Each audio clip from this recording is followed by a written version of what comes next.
Mrs. Gemma Santos, kayo po ba ang asawa ni Mr. Jerome Santos? Ang boses sa kabilang linya ay malamig at formal. Walang emosyon. Parang boses ng isang robot na nagbabasa lang ng script. Napatigil si Gemma sa paghahalo ng sinaing. Ang amoy ng bawang at mantika ay tila biglang naglaho sa hangin. Opo, ako nga po. Bakit po? Ma'am, tumatawag po ako mula sa Star Pacific Airlines.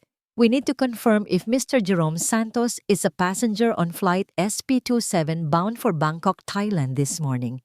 Parang may yelong gumapang sa likuran ni Gemma. Binitawan niya ang sandok at dahan-dahang humarap, palayo sa kalan. Ang init mula sa apoy ay hindi na niya maramdaman. Yes, opo. May flight siya papuntang Thailand para sa isang business meeting. May problema po ba sa flight? Narinig niya ang mahinang pagbuntong hininga sa kabilang linya. Isang tunog na nagpatahimik sa buong mundo niya. Ma'am, I regret to inform you. The aircraft has been involved in an accident. Isang salita. Aksidente. Paulit-ulit na tumakbo ang salitang iyon sa isip ni Gemma, pero hindi niya maintindihan. Paanong aksidente? Kaninang umaga lang, ang lahat ay perpekto. Kaninang umaga lang, pinupuno niya ng halik si Jerome bago ito umalis. Naaamoy pa niya ang pabango nito na naiwan sa unan. Narinig pa niya ang tawa nito nang sabihin niyang mag-uwi ito ng pasalubong na dried mango para sa kanya. Mami, extra hotdog po ako. Ang masayang sigaw ng 5 taong gulang nilang anak na si Lian ang nagpabalik sa kanya sa umagang yon. Ngumiti siya habang nilalagyan ng 2 pang hotdog ang plato nito. Okay baby, basta ubusin mo lahat ha, para lumaki kang malakas at matalino tulad ni Daddy, sabi niya, sabay halik sa noo ng anak. Opo mami, paglaki ko, ako naman po ang magtatrabaho para sa inyo ni Daddy. Ang mga alaala ay parang matatalim na salamin na sumusugat sa kanyang puso. Ang mga masasayang sandali kaninang umaga ay isa na ngayong bangungot. Mrs. Santos, nariyan pa po ba kayo? Napapikit si Gemma. Nanuyo ang kanyang lalamunan. Anong nangyari? Ma'am, the plane lost contact with air traffic control shortly after takeoff. Nag-crash po ito sa dagat. We are still gathering more details, but your husband's name is on the passenger manifest. We are very sorry. Hindi na niya narinig ang mga sumunod na sinabi ng babae. Ang mga salitang sorry at details at assistance ay mga ingay na lang na walang kahulugan. Ang tanging malinaw sa kanya ay ang mga salitang nag-crash sa dagat. Si Jerome niya, ang kanyang asawa, ang ama ng kanyang anak. Dahan-dahang nanlabo ang kanyang paningin.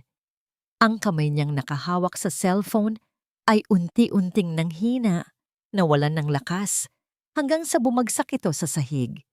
Isang malakas na tunog ng nabasag na plastik ang umalingaw-ngaw sa tahimik na kusina. Mami, okay ka lang po. Napatingin si Gemma sa kanyang anak. Nakatayo si Lian sa tabi niya, nakatingala. Ang mga mata ay puno ng pag-aalala. Sa isang iglap, naunawaan ni Gemma ang lahat. Hindi siya pwedeng bumagsak. Hindi ngayon. Pinilit niyang ngumiti, isang nangiti na pinipiga mula sa isang pusong durog na durog. Okay lang si Mami anak, may nabasag lang. Kumain ka na dyan. Yumuko siya at niyakap ng mahigpit si Lian.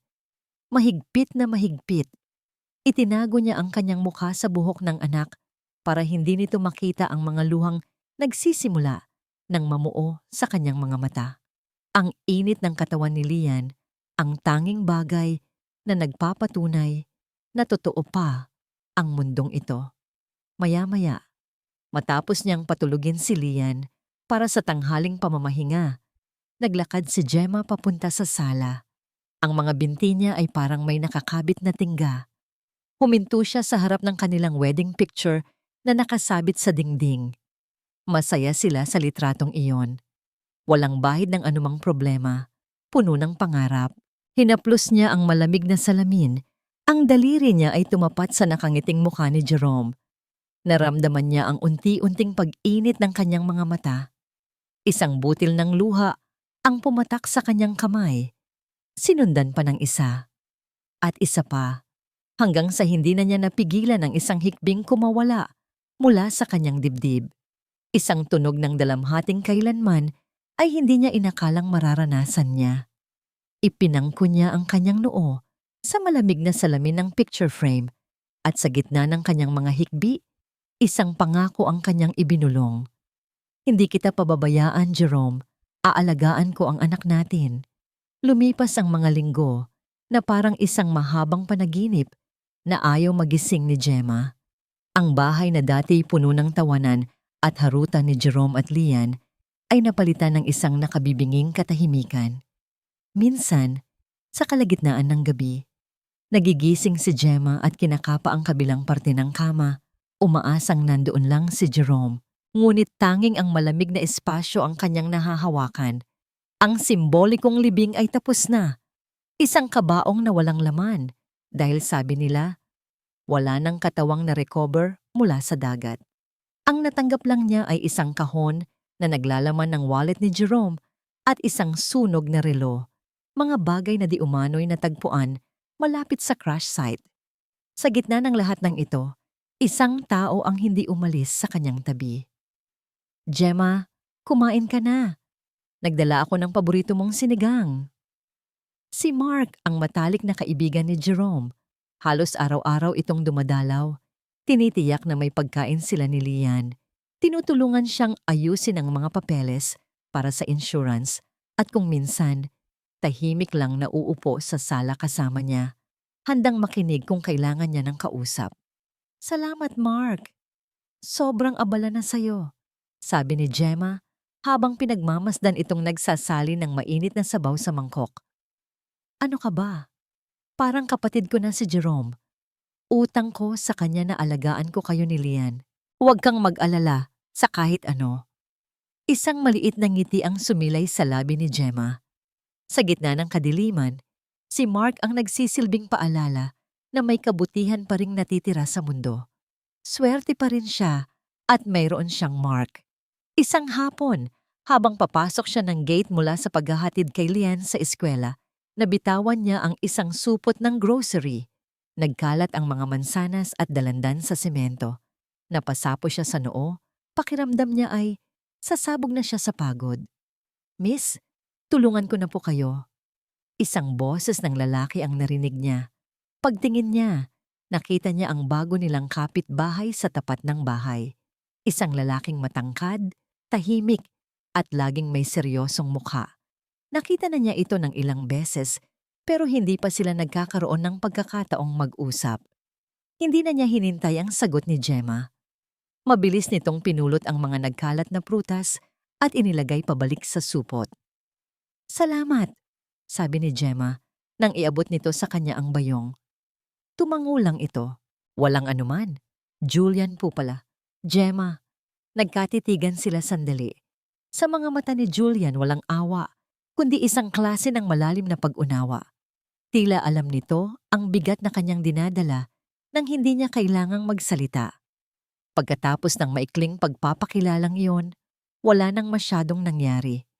Minsan ay nakikita niya itong nagwawalis sa bakuran o nagbabasa ng libro sa beranda. Laging isang tango o isang maliit na ngiti lang ang bati nito, pero sapat na yon. Isang gabi, habang pinapatulog niya si Lian, bigla itong nagtanong, Mommy, kailan po uuwi si Daddy? Para siyang sinaksak sa puso. Hinaplos niya ang buhok ng anak, pinipigilan ang sariling luha. Anak, si Daddy, nasa heaven na siya. Kasama na niya si Papa lumipas ang mga linggo na parang isang mahabang panaginip na ayaw magising ni Gemma. Ang bahay na dati puno ng tawanan at harutan ni Jerome at Lian ay napalitan ng isang nakabibinging katahimikan. Minsan, sa kalagitnaan ng gabi, nagigising si Gemma at kinakapa ang kabilang parte ng kama. Umaasang nandoon lang si Jerome, ngunit tanging ang malamig na espasyo ang kanyang nahahawakan. Ang simbolikong libing ay tapos na. Isang kabaong na walang laman dahil sabi nila, wala nang katawang na-recover mula sa dagat. Ang natanggap lang niya ay isang kahon na naglalaman ng wallet ni Jerome at isang sunog na relo, mga bagay na di umano'y natagpuan malapit sa crash site. Sa gitna ng lahat ng ito, isang tao ang hindi umalis sa kanyang tabi. Gemma, kumain ka na. Nagdala ako ng paborito mong sinigang. Si Mark, ang matalik na kaibigan ni Jerome. Halos araw-araw itong dumadalaw. Tinitiyak na may pagkain sila ni Lian. Tinutulungan siyang ayusin ang mga papeles para sa insurance at kung minsan, tahimik lang na uupo sa sala kasama niya. Handang makinig kung kailangan niya ng kausap. Salamat Mark, sobrang abala na sayo. Sabi ni Gemma, habang pinagmamasdan itong nagsasalin ng mainit na sabaw sa mangkok. Ano ka ba? Parang kapatid ko na si Jerome. Utang ko sa kanya na alagaan ko kayo ni Lian. Huwag kang mag-alala sa kahit ano. Isang maliit na ngiti ang sumilay sa labi ni Gemma. Sa gitna ng kadiliman, si Mark ang nagsisilbing paalala na may kabutihan pa ring natitira sa mundo.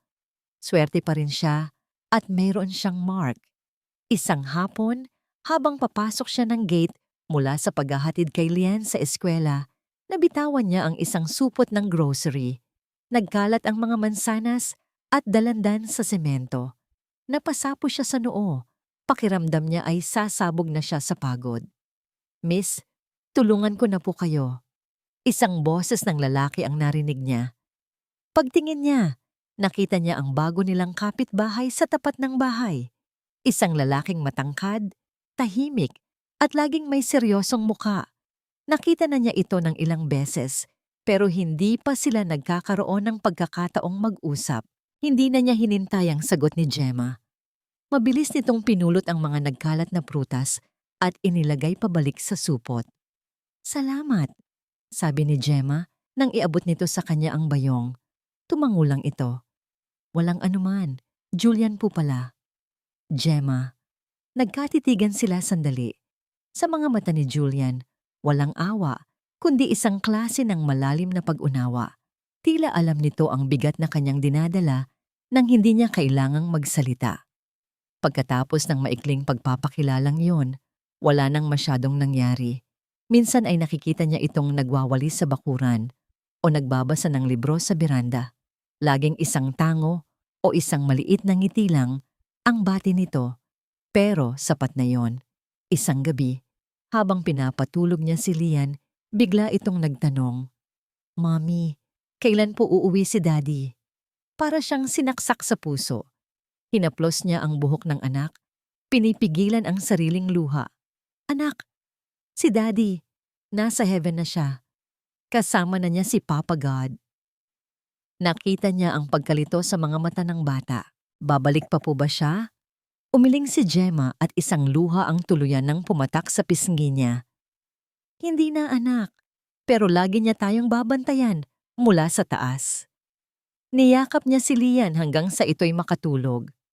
Ang simpleng tanong ng kanyang anak ang nagpaalala sa kanya na kailangan niyang panatilihing buhay ang alaala ni Jerome para sa kanilang dalawa. Kinabukasan, habang naglilinis ng kanilang lumang aparador, nakita niya ang dating laptop ni Jerome. Medyo luma na ito at matagal nang hindi nagagamit dahil may bago na itong company laptop. Isang ideya ang pumasok sa isip niya. Baka may mga lumang litrato dito.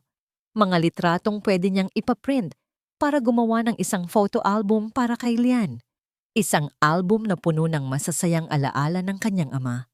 Dinala niya ang laptop sa sala at isinaksak. Matapos ang ilang sandali, bumukas ito. Ang wallpaper, isang masayang litrato nilang tatlo sa beach noong nakaraang taon.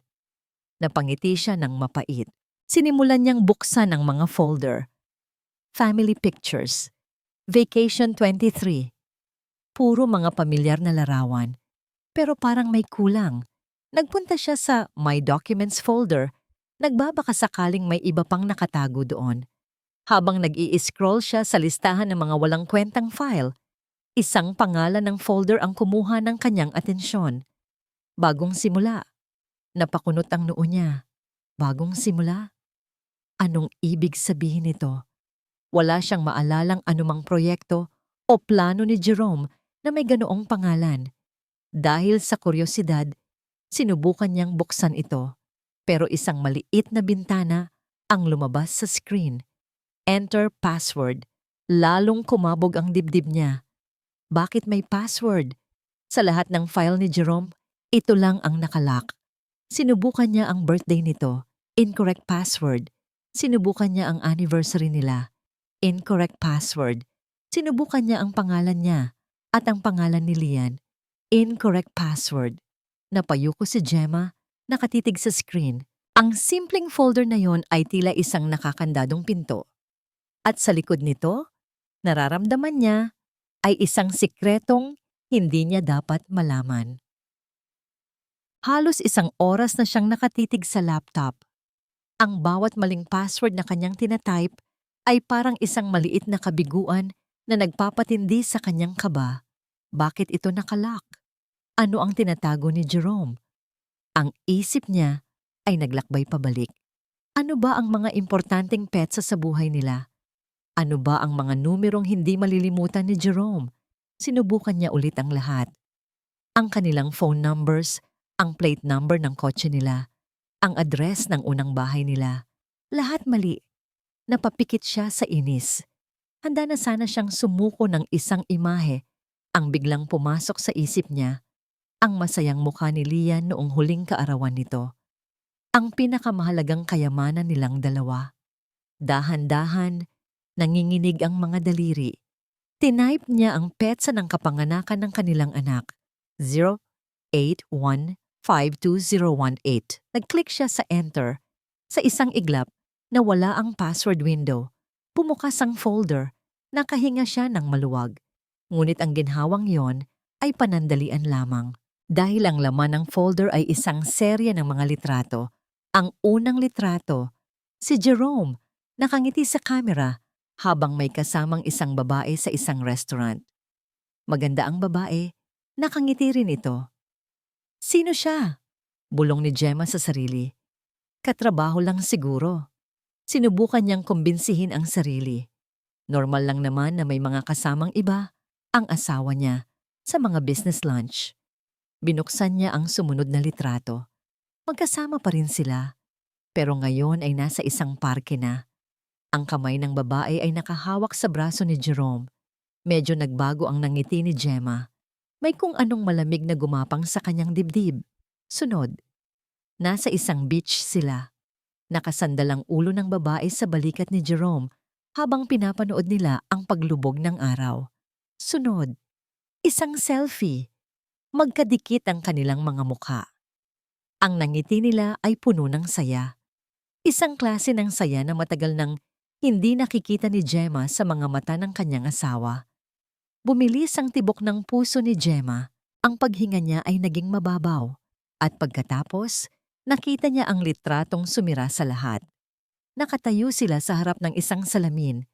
Nakaangkla ang mga braso ni Jerome sa baywang ng babae. At ang mga kamay naman ng babae ay nakapatong sa kanyang tiyan. Ang kanyang malaking tiyan. Buntis. Buntis ang babae. Parang sinikmura si Gemma. Napatakip siya sa kanyang bibig. Pinipigilan ang isang sigaw na gustong kumawala. Ang hangin sa kanyang baga ay tila biglang naubos. Hindi. Hindi ito totoo. Isa itong masamang panaginip. Pero hindi pa tapos ang bangungot. Nanginginig ang kanyang mga daliri habang iniscroll niya pababa ang folder. Mayroon pang ibang mga file. Isang PDF file, pinangalanang Project Phoenix. Binuksan niya ito. Ito ay isang detalyadong plano. Isang plano kung paano magpeke ng isang kamatayan. May mga pets sa mga flight number, pero hindi ang flight SP207 papuntang Bangkok. Ito ay isang flight papuntang Singapore. Ilang oras lang matapos ang flight ng aksidente. Nandun din ang mga pangalan ng contact persons, mga bayad sa mga fixer, at isang spreadsheet na nagdedetalye ng halaga ng kanyang life insurance, milyon-milyong piso. Isang email thread ang sumunod. Nag-uusap si Jerome at ang babaeng buntis. Ang pangalan niya ay Clara. Subject, Almost there, my love.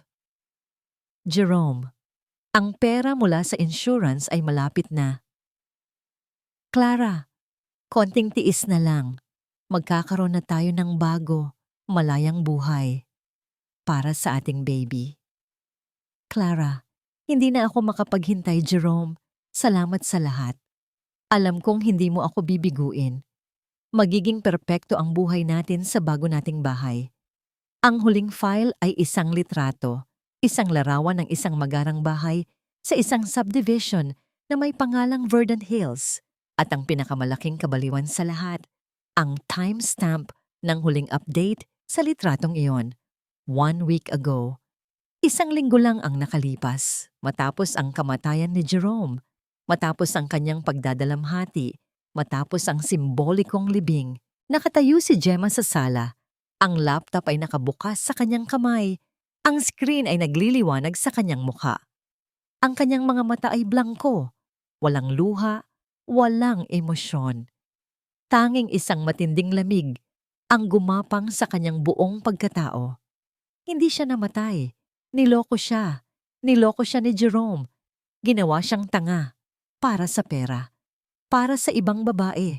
Para sa isang bagong simula. Ang pinto ng kwarto ni Lian ay bahagyang nakabukas. Narinig niya ang mahinang paghinga ng kanyang anak na natutulog. Biglang kumawala ang galit sa loob niya. Isang galit na nagpamanhid sa lahat ng sakit at kalungkutan. Hindi ito pwede. Hindi ito matatapos ng ganito. Niyakap niya ng mahigpit ang laptop. Ang kanyang mga kuko ay kumakapit sa plastic casing. Isang matamis na ngiti ang sumilay sa kanyang mga labi. Ngunit hindi itong ngiti ng saya. Ito ay ngangiti ng isang nasugatang leon na handa ng lumaban. Kailangan niyang gumanti. Para sa kanya. Para kay Lian. Ang sumunod na umaga ay parang isang pelikula na pinapanood ni Gemma sa malayuan. Nagising siya, naghanda ng agahan para kay Lian, at hinatid ito sa eskwela. Ginawa niya ang lahat ng nakasanayan niya, ngunit sa loob niya, may isang apoy na nagliliyab. Ang bawat galaw niya ay puno ng layunin. Ang bawat hininga niya ay may bigat ng paghihiganti. Pagka-uwi niya, direkta siyang pumunta sa laptop. Hindi na siya nag-atubili. Kinopya niya ang lahat ng file sa isang USB drive, ang mga litrato, ang PDF ng Project Phoenix, ang mga email ni Jerome at Clara. Bawat piraso ng ebidensya ay mahalaga. Habang iniskan niya ang mga dokumento, isang pangalan ang naaalala niya. Julian, ang tahimik nilang kapitbahay, ang abogado. Nag-aalangan pa rin siya. May takot na baka hindi siya paniwalaan. O mas malala, baka pagtawanan lang siya. Sino ba naman ang maniniwala sa isang kwentong ganoon kabaliw na ang asawa niya ay nagpanggap na patay para lang makatakas sa kanya at sa kanilang anak, kasama ang ibang babae at para sa pera? Ngunit ang galit at pagtataksil ay mas malakas kaysa sa takot. Kailangan niyang gawin ito para kay Lian. Naligo siya, nagbihis ng pinakamahinahon niyang damit. Hindi niya gustong magmukhang desperada o hysterical. Gusto niyang magmukhang matino, kahit pa ang mundo niya ay gumuho na. Pagkalabas niya ng bahay, tumawid siya papunta sa tapat. Nakita niya ang kotse ni Julian na nakaparada. Huminga siya ng malalim, inipon ang lahat ng lakas ng loob niya, at kumatok sa pinto. Ilang sandali, bumukas ang pinto. Si Julian, nakasuot ito ng t-shirt at shorts at may hawak itong libro. Ang ekspresyon nito ay kalmado, gaya ng dati. Gemma, may problema ba? Tanong nito. Tila nagtataka sa kanyang pagbisita. Huminga ulit si Gemma. Julian, kailangan ko ng tulong mo bilang abogado. Nakita niya ang bahagyang pagtaas ng kilay ni Julian. Pinapasok siya nito. Naupo si Gemma sa sofa. Nag-aalok si Julian ng kape, pero umiling lang siya. Ang kanyang bibig ay parang disyerto. Julian, alam kong mahirap itong paniwalaan, pero buhay si Jerome. Natigilan si Julian. Ang kalmadong mukha nito ay nagkaroon ng kaunting pagkalito. Buhay? Pero Ang aksidente sa Thailand? Peke lang ang lahat.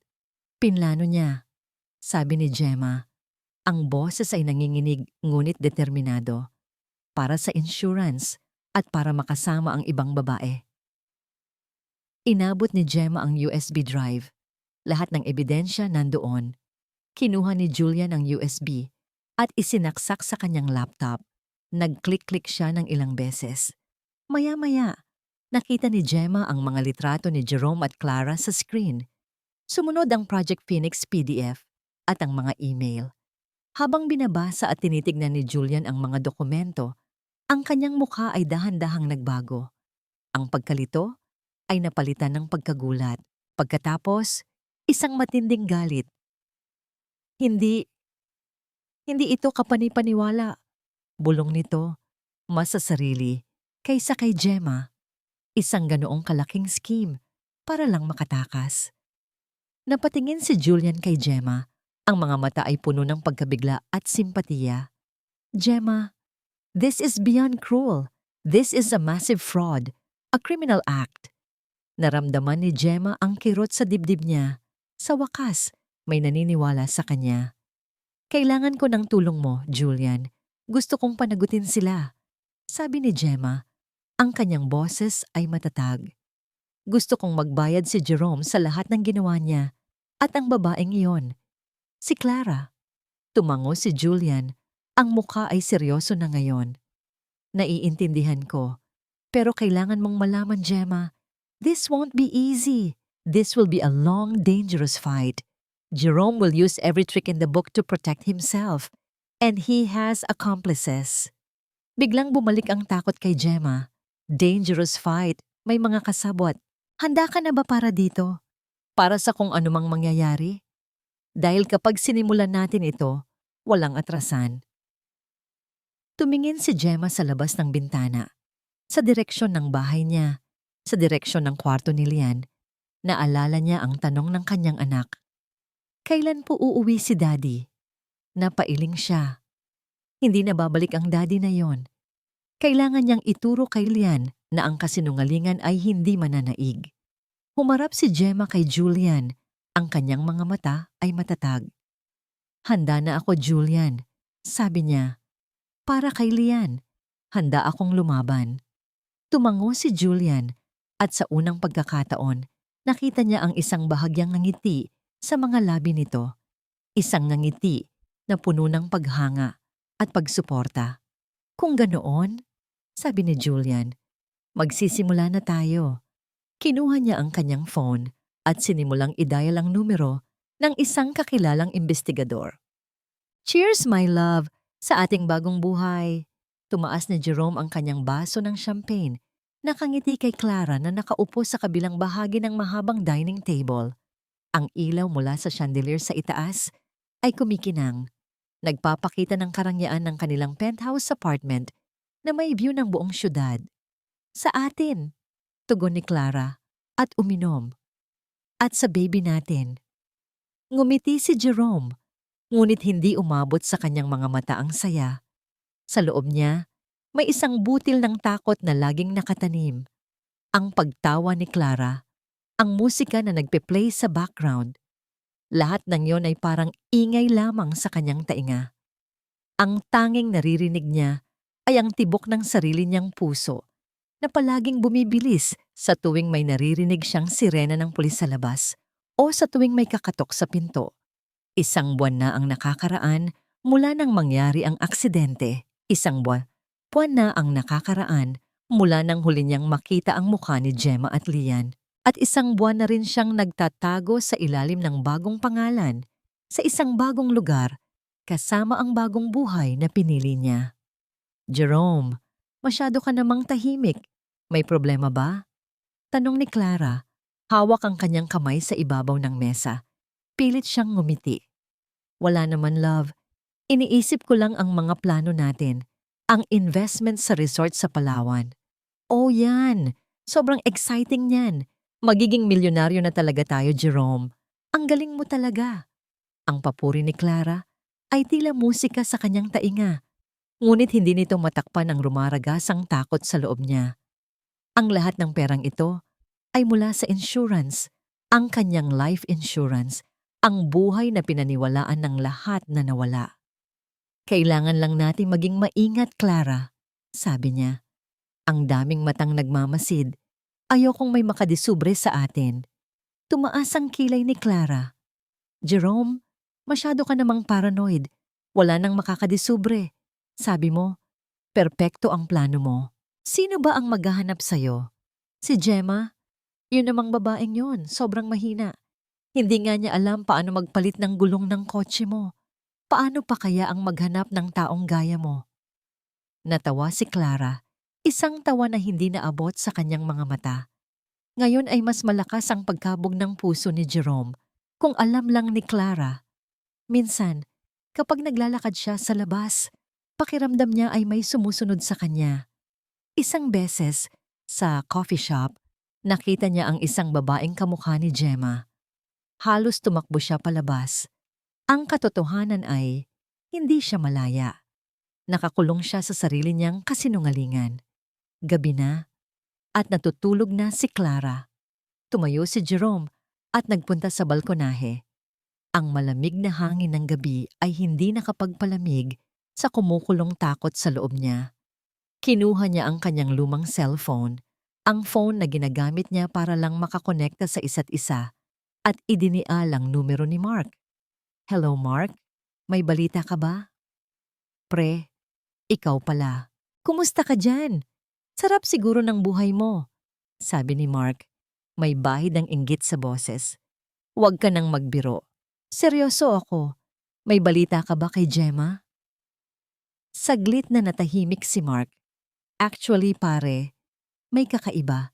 Hindi ko alam kung importante to pero nagtanong si Gemma tungkol sa isang abogado sa kapitbahayan nila. May bago daw silang kapitbahay, abogado.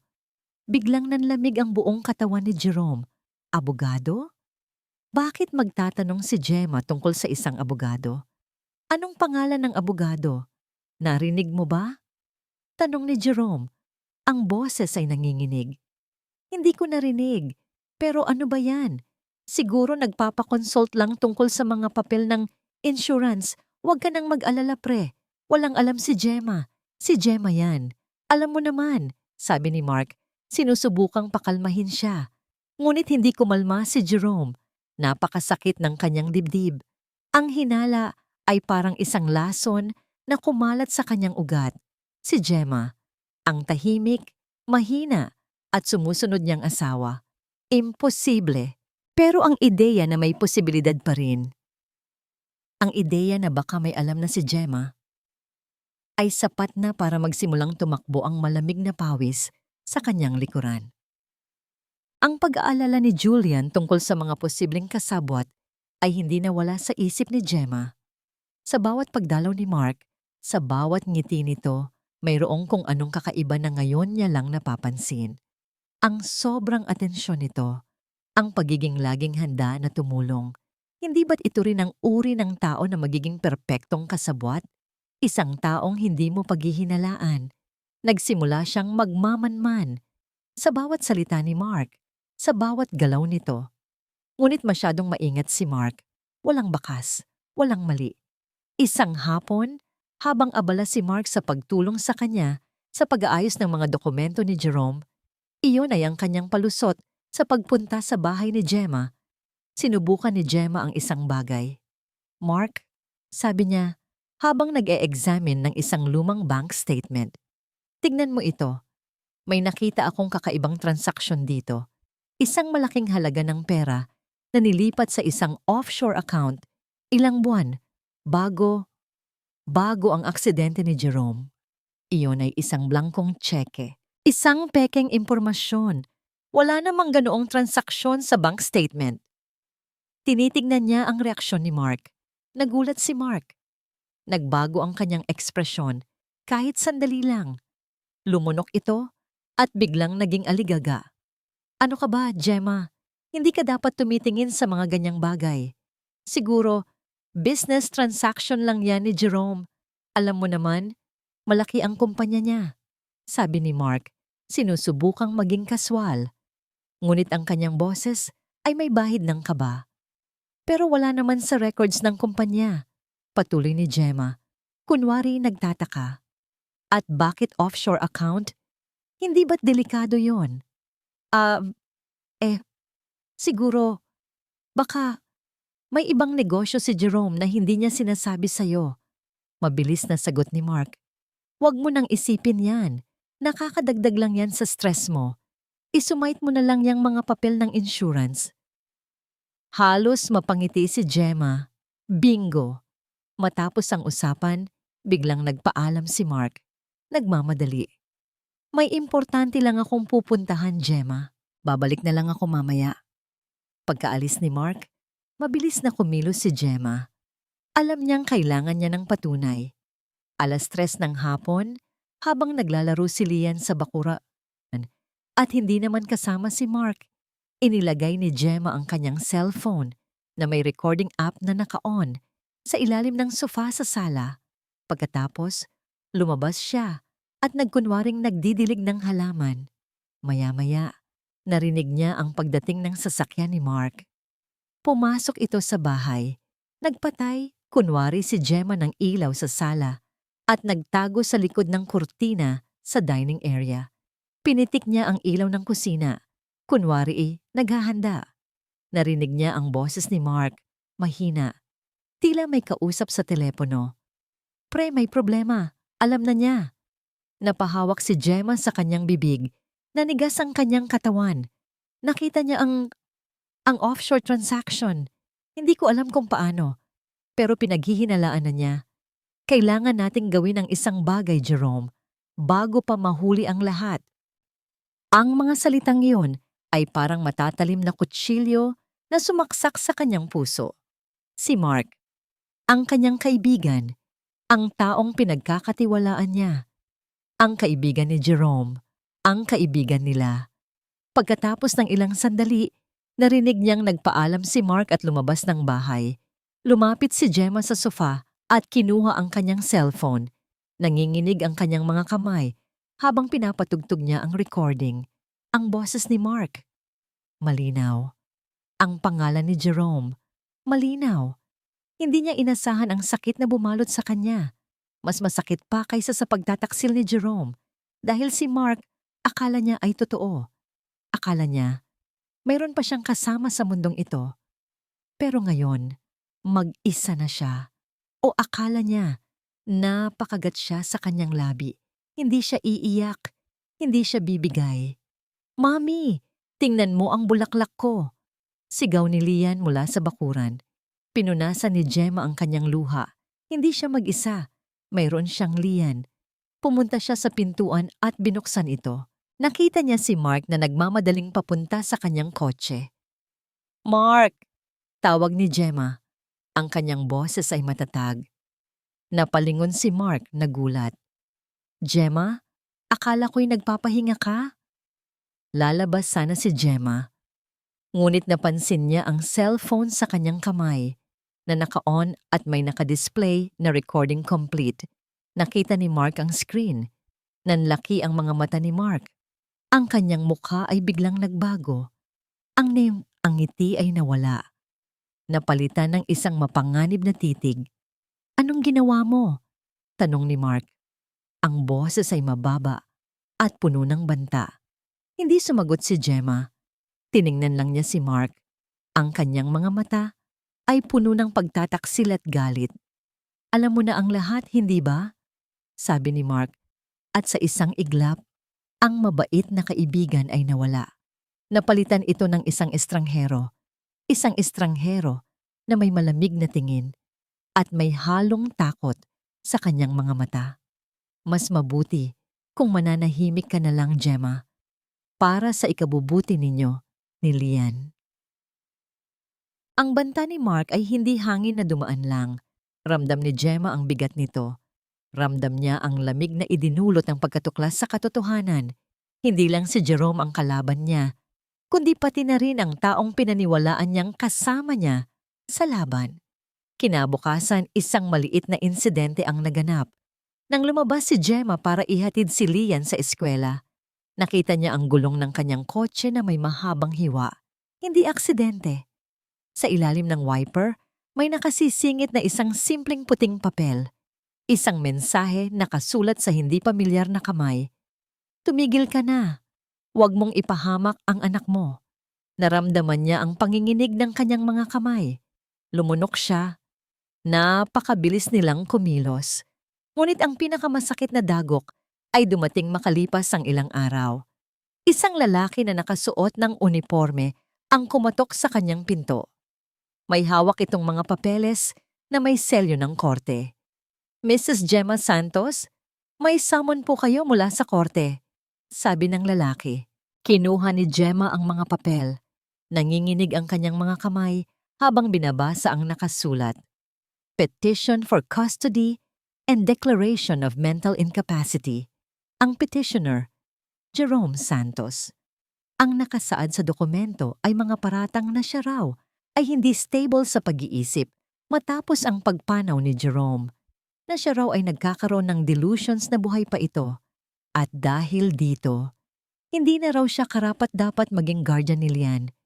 Napaatras si Gemma, pakiramdam niya ay may humampas sa kanya ng malakas. Ito na ang pinakamasamang bangungot niya. Gusto nilang kunin si Lian, ang kanyang anak. Ang tanging dahilan kung bakit siya lumalaban. Kinabukasan, habang nasa bahay si Gemma, may kumatok ulit. Si Mark, nakasuot ito ng formal na damit at mukhang nag-aalala.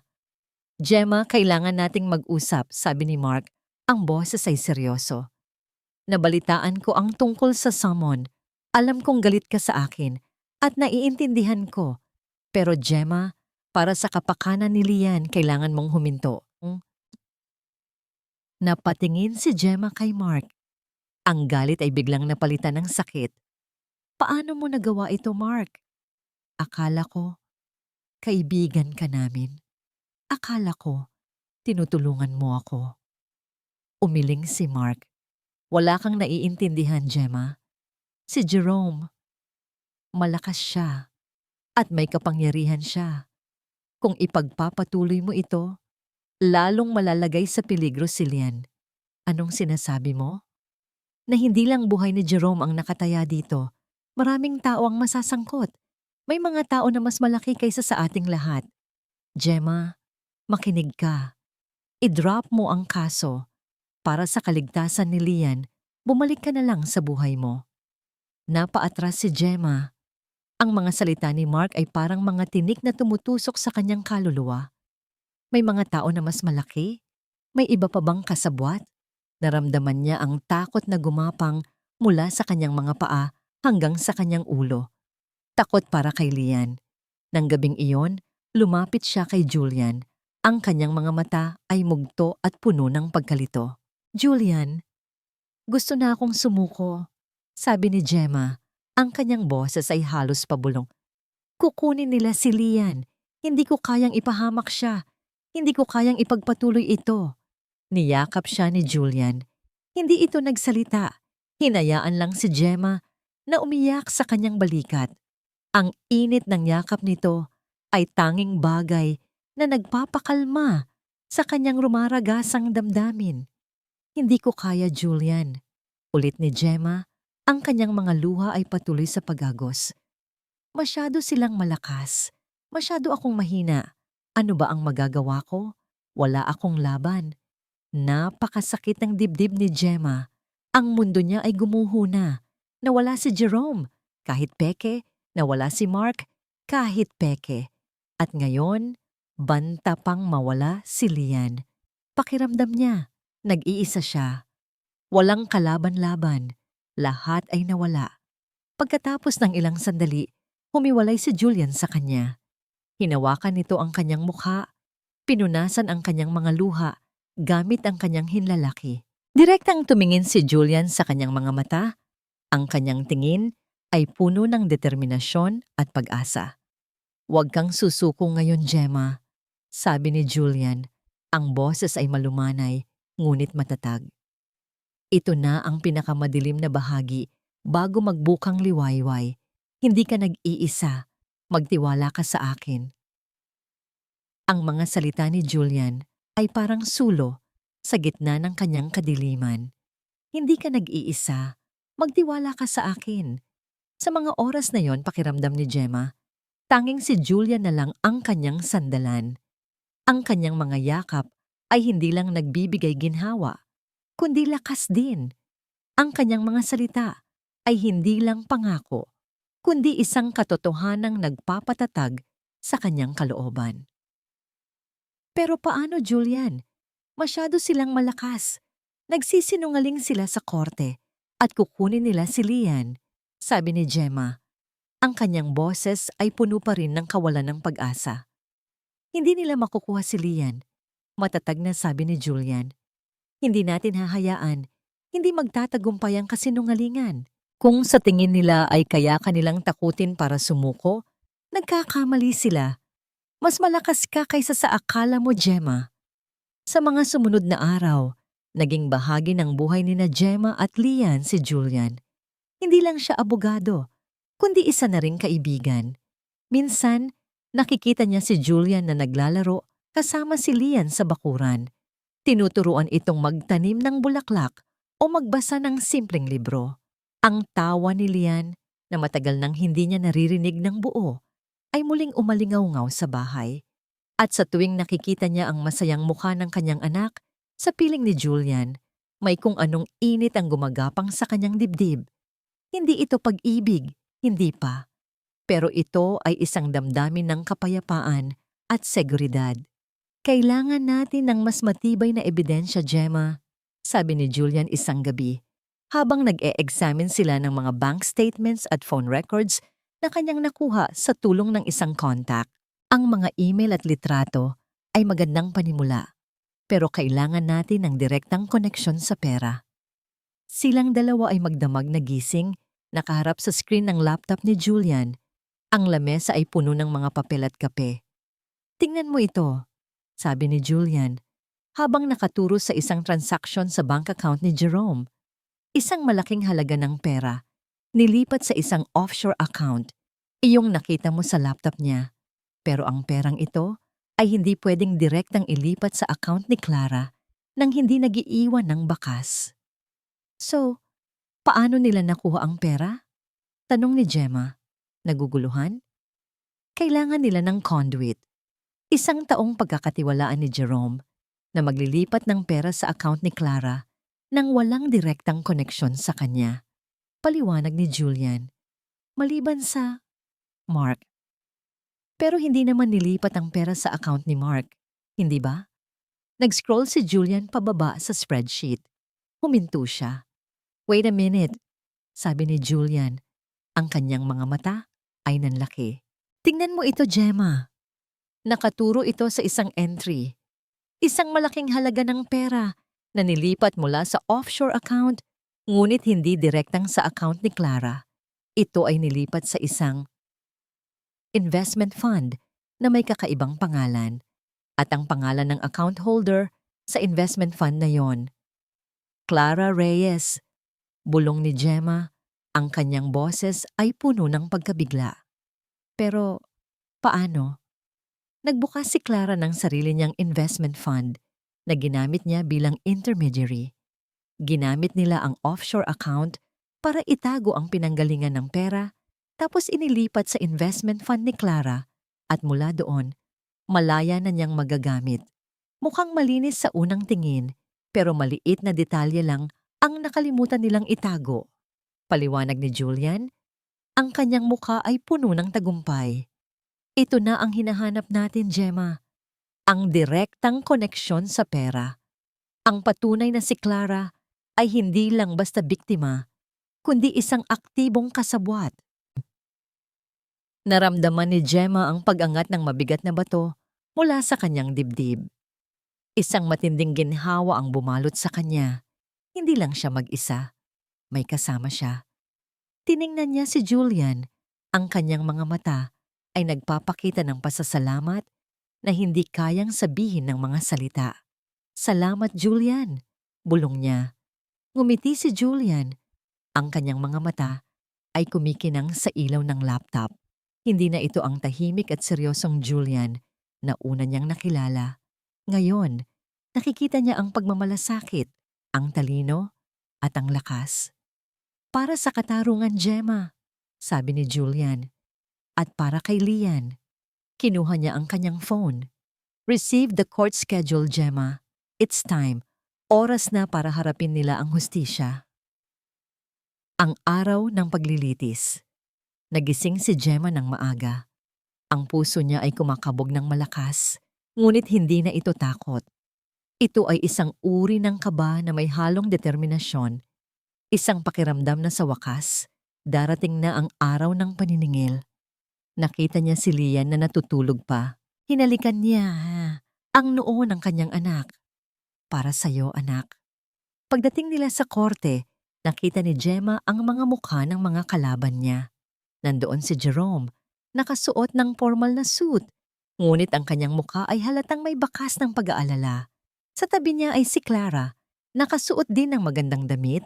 Ang kanyang kamay ay nakahawak sa tiyan, sinusubukang magmukhang mahina at biktima. At nandoon din si Mark, ang kanyang mga mata ay blangko. Walang bahid ng pagsisisi. Nagkatitigan sila ni Jerome. Walang salita. Ngunit sa mga mata ni Jerome, nakita ni Gemma ang pagkabigla. Hindi niya inakala na lalaban si Gemma. Pumasok sila sa courtroom. Ang mga ilaw ay maliwanag. Ang bawat sulok ay tila may tumitingin. Umupo si Gemma sa tabi ni Julian, na ngayon ay hindi lang niya abogado, kundi katuwang sa laban. Miss Gemma Santos, please take the stand. Tumayo si Gemma, ang kanyang mga binti ay matatag. Naglakad siya patungo sa witness stand. Ang kanyang mga mata ay nakatingin sa direksyon ni na Jerome. Sinimulan niyang ikwento ang kanyang buong karanasan. Ang pagmamahalan nila ni Jerome, ang pagkabigla sa balita ng aksidente, ang pagdadalamhati, at pagkatapos, ang kakilakilabot na pagtuklas ng katotohanan sa laptop. Ang bawat salita niya ay puno ng sakit at pagtataksil, ngunit walang bahid ng hysteria. Kalmado siya, matatag at direkta. Sinubukan ng abogado ni Jerome na siraan ang kanyang kredibilidad. Mrs. Hes Santos, hindi po ba kayo nag-grieve ng matindi matapos ang pagpanaw ng inyong asawa? Posible po bang ang matinding kalungkutan ang nagtulak sa inyo para isipin ang mga bagay na ito? Nag-grieve ako, sir, sabi ni Gemma. Ang kanyang boses ay hindi nanginig. Pero ang sakit ng pagdadalamhati ay hindi kasing sakit ng pagtuklas ng katotohanan. Ang matinding kalungkutan ko ay naging matinding galit nang malaman kong niloko ako ng taong pinakamamahal ko at pinagmukha akong tanga para sa pera at sa ibang babae. Isang bulungan ang umalingaw-ngaw sa courtroom. Pagkatapos ng kanyang testimonya, si Julian naman ang nagpakitang gilas. Tinawag niya ang mga witnesses mula sa airline, ang mga eksperto sa forensic accounting, at ang mga investigador. Bawat ebidensya ay inilatag. Ang pekeng manifest ng flight, ang mga financial transactions na nagpapakita ng paglipat ng milyon-milyong piso mula sa insurance company patungo sa offshore account, at pagkatapos ay sa investment fund ni Clara. Ang mga email at litrato ni na Jerome at Clara na nagpapatunay ng kanilang relasyon at ang kanilang plano. Dahan-dahang nawala ang pagmamayabang sa mukha ni Jerome. Si Clara naman ay unti-unting nanghina. Ang kanyang kamay ay mas mahigpit na nakahawak sa kanyang tiyan. Si Mark ay nanatiling blangko, ngunit ang kanyang mga mata ay paminsan-minsan ay sumusulyap kay Jerome, may halong takot. At pagkatapos, dumating ang pinakamahalagang bahagi. We call Miss Clara Reyes to the stand. Tumayo si Clara, ang kanyang mga mata ay puno ng takot. Dahan-dahan siyang naglakad patungo sa witness stand. Sinimulan siyang tanungin ng abogado ni Jerome. Miss Reyes, totoo po ba na kayo ay buntis sa anak ni Mr. Santos? Opo, mahinang sagot ni Clara. Hinaplos ang kanyang tiyan. Kaya nga po ako lumalaban para sa pamilya namin. Tumingin si Gemma kay Julian nang ngumiti lang. Isang ngiting puno ng kumpiyansa. Miss Reyes, sabi ni Julian, ang kanyang boses ay malinaw at matatag. Mayroon akong ilang katanungan para sa inyo. Sinimulan ni Julian ang kanyang interogasyon tungkol sa relasyon nila ni Jerome, tungkol sa kanyang investment fund, at pagkatapos, huminto siya. Miss Reyes, sabi ni Julian, nagpatingin po ba kayo sa isang OBGYN para sa inyong pagbubuntis? Opo, mabilis na sagot ni Clara. Saang clinic po? Nagtaka si Clara. Sa St. Michael's po. Ngumiti si Julian. Hindi na isang maliit na ngiti, kundi isang nangiting puno ng tagumpay. Your Honor, sabi ni Julian, we would like to present Exhibit J. Ito po ay isang affidavit mula sa St. Michael's Hospital na nagpapatunay na si Miss Clara Reyes ay hindi kailanman na-admit o nagpatingin doon para sa anumang pregnancy-related concerns sa mga petsang nabanggit niya. Isang malakas na bulungan ang pumuno sa courtroom.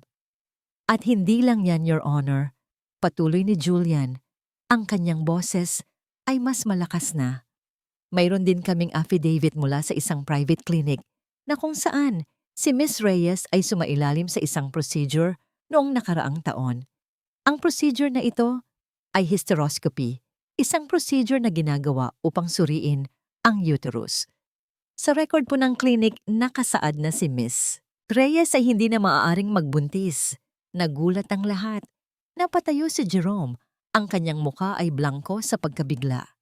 Hindi! Sigaw ni Clara at sa isang iglap nawala ang kanyang pagiging mahina. Nagsisinungaling kayo. Buntis ako. Anak niya yan. Miss Reyes, sabi ni Julian, malinaw ang ebidensya. Hindi ka buntis. At ang pagpapanggap mo ay isa lang bahagi ng inyong malaking panloloko. Napatingin si Jerome kay Clara. Ang mga mata niya ay puno ng hindi kapani-paniwala, ng matinding sakit, at ng pagtataksil.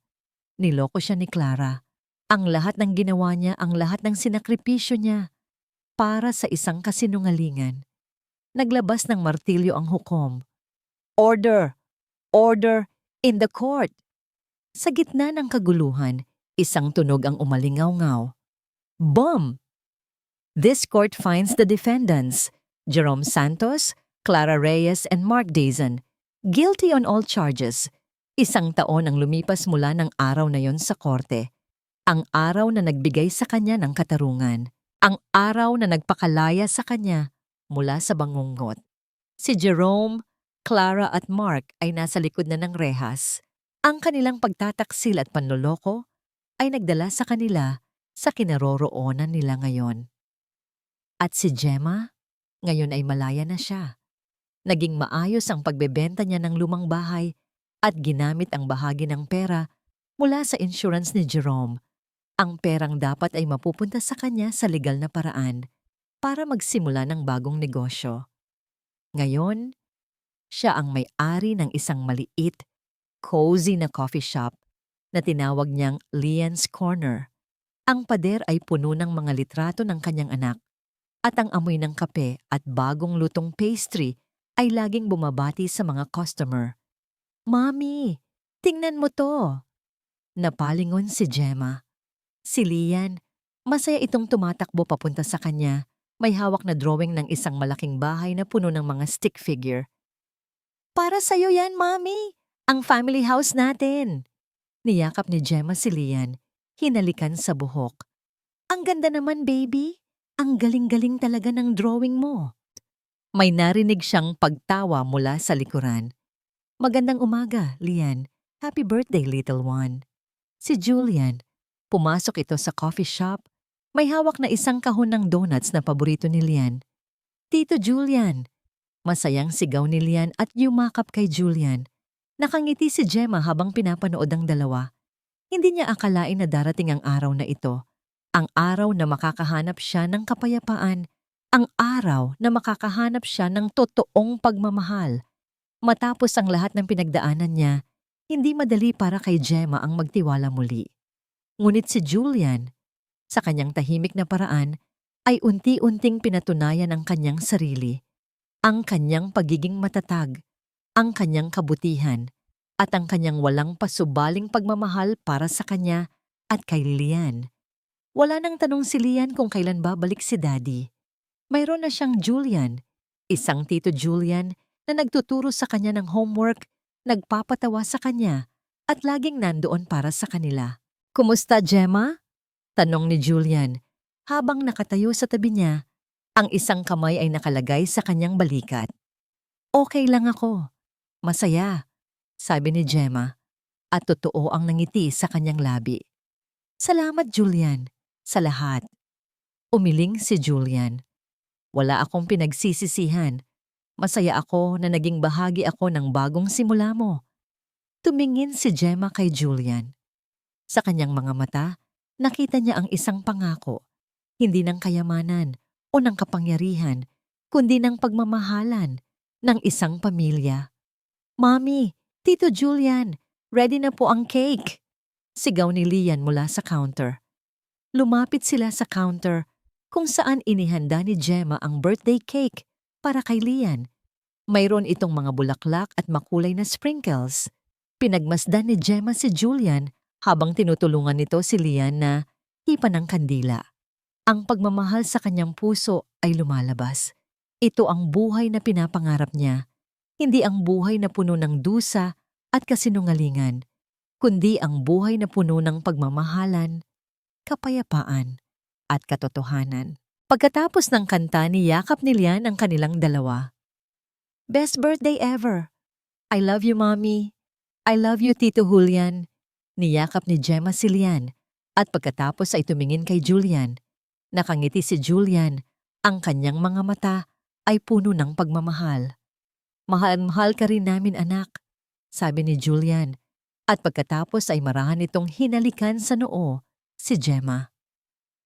Sa labas ng Lian's Corner, nagsisimula ng lumubog ang araw. Ang ginintuang ilaw ay bumabalot sa syudad, nagbibigay ng bagong pag-asa. Para kay Gemma, ito ang tunay na bagong simula.